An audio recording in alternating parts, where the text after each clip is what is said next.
Hello dear learners, I, Ms. Shubhangi Patil, lecturer KCT's Krishna College of Pharmacy Karad, welcome you all in this module of Forms of Business Organization from the subject Drugstore and Business Management.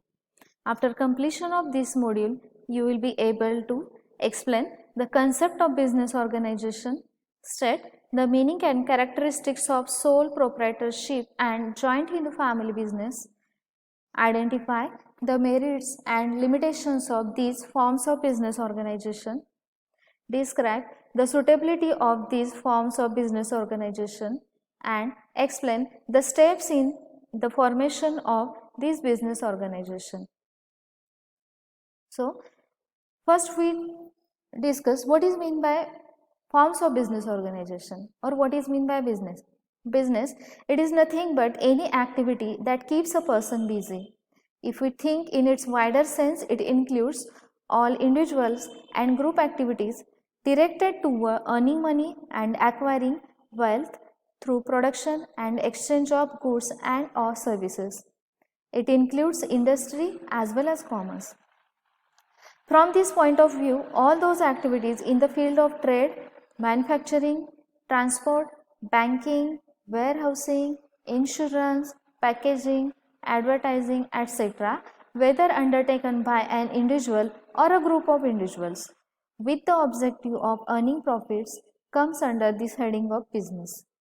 Actually, the main aim of any business is to earn profit. However, organization of a business must comply with any of the approved legal forms that gives the organization a distinct status and also helps to determine its identity.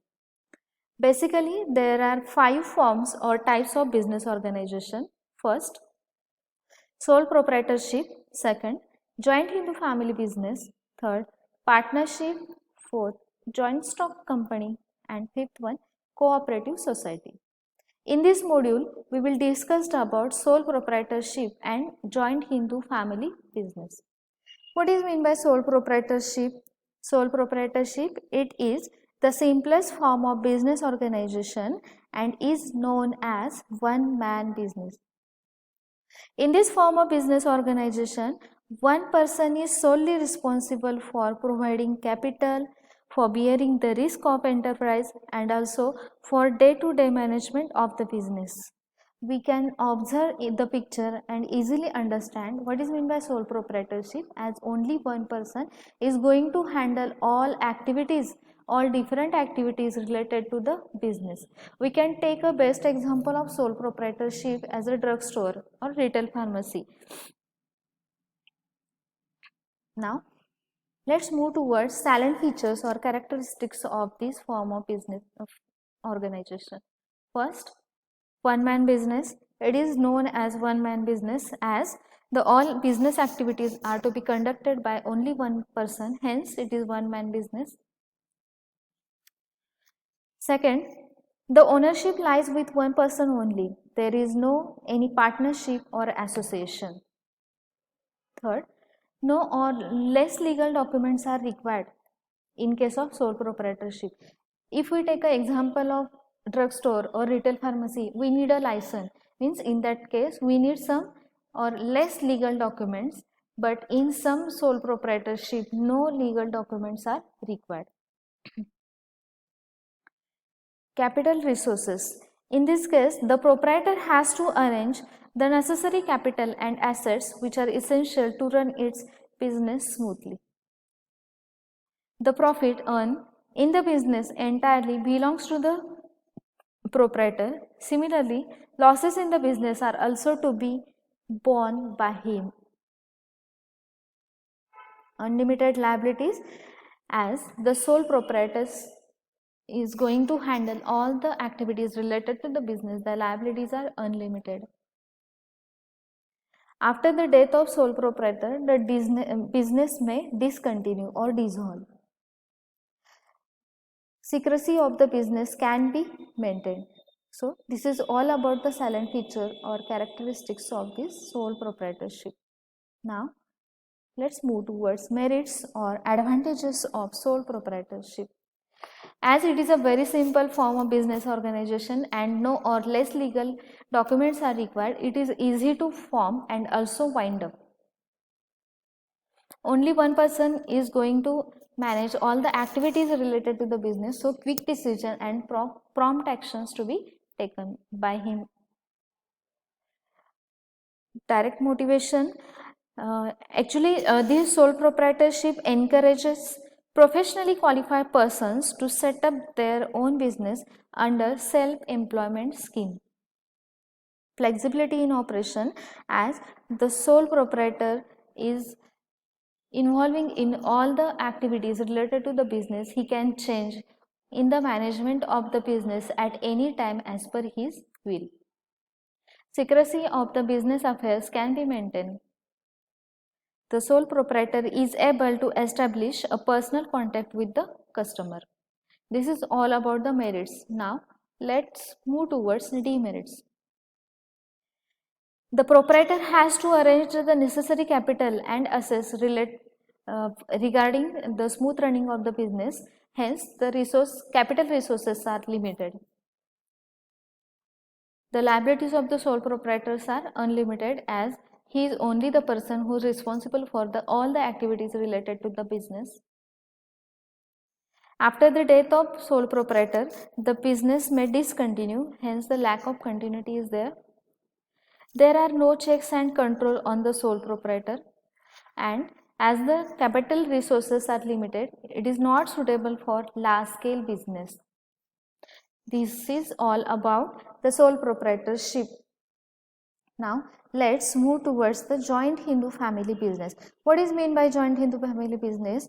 A business, we can observe the picture and we can easily say what is meant by joint Hindu family business. A business which belongs to a single Hindu family and conduct it is as a family business is called joint Hindu family business.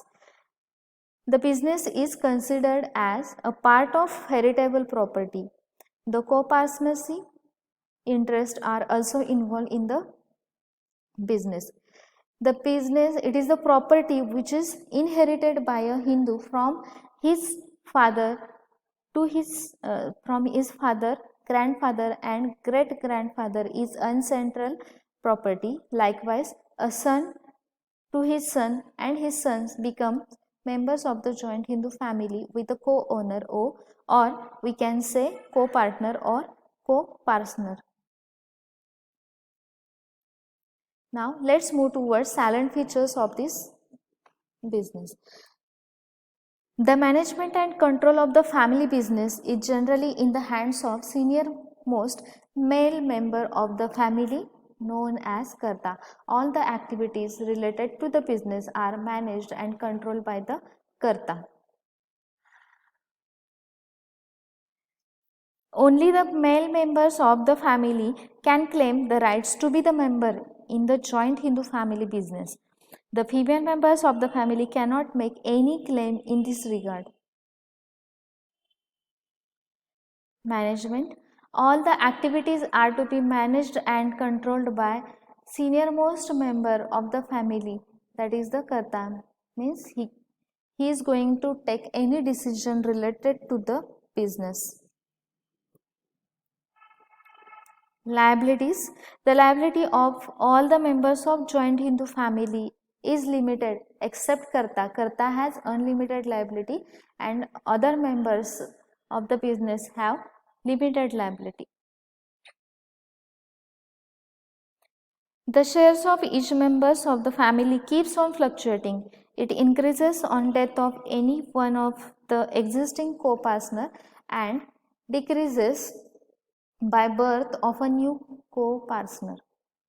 Next is equal shares in the profit.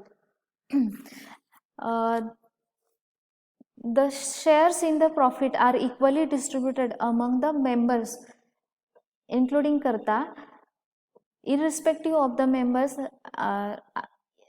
irrespective of the work done by the members, either they are working in that business or not.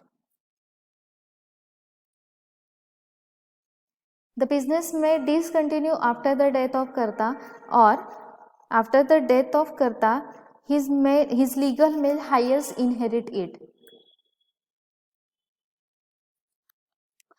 The co-partner can claim for its share or ask for the partition of the business if they are not satisfied with the functioning of joint Hindu family business. So these are all about the silent feature. Another one thing is that in this business no legal formalities are required. It automatically becomes so since on the death of the Karta, his legal male heirs inherit it. Now let's move towards merits. As Karta is going to manage all the activities related to the business, quick decision is taken by him. The business is just like an insurance cover for children, widows, disabled and sick members of the family. Assured shares in the profit. Every co-partner gets share in the profit of the business irrespective of his contribution in successful running of the business. The co-partners or co-partners have limited liabilities. After the death of the Karta, the business is going to be continued. Now, demerits or disadvantages of joint Hindu family business. As no any other person is involving in the business, the capital resources are limited. Karta has unlimited liabilities.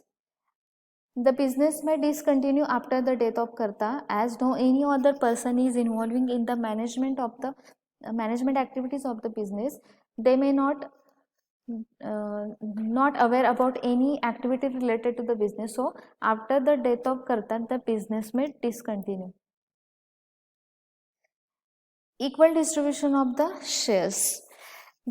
All the members has the right to get share in income and profits of the business irrespective of their involvement in the business. This makes the members of the family irresponsible and lazy. So this is all about joint Hindu family business, silent features, merits and demerits. Thank you and happy learning.